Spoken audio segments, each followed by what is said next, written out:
right. So when you have passive income, like what you might make from a rental property, uh, the losses are treated a little differently according to your income level. So we're going to take a look at how we treat those now. Okay, so really passive losses are the only thing we're really worried about. And passive income, trader business in which you didn't really do a whole lot to do with it, and most rental real estate activities. Uh, Passive profits are taxed normally. So if you have a profit from a real estate rental business, it's going to be taxed just like normal. It's when you have losses that you have a problem with it. Passive losses cannot offset active or portfolio income. This would be in dividends, interest, and it can't offset your ordinary income.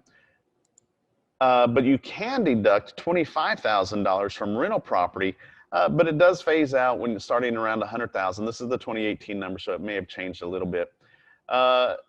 So you can deduct a $25,000 loss, but that's it. It's fully phased out if you're making more than $150,000 a year, and that's it. If you're making $80,000 a year and you lost $40,000 from your rental property, you're only going to get deduct $25,000, and the rest is going to be carried forward.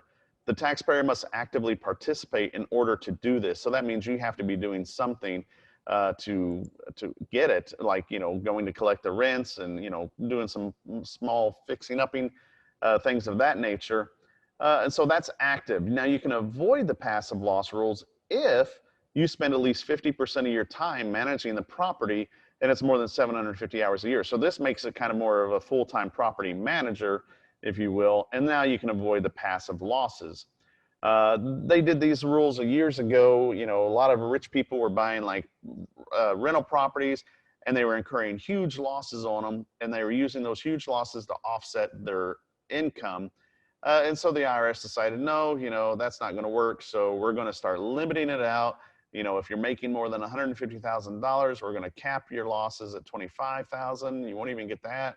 And so your losses just carry over.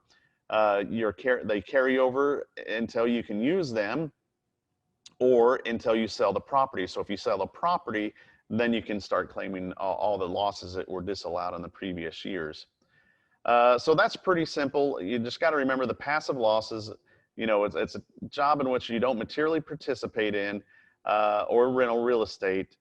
And you're only generally going to be allowed to deduct $25,000 from your rental property unless you're phased out or unless this is really your full-time job.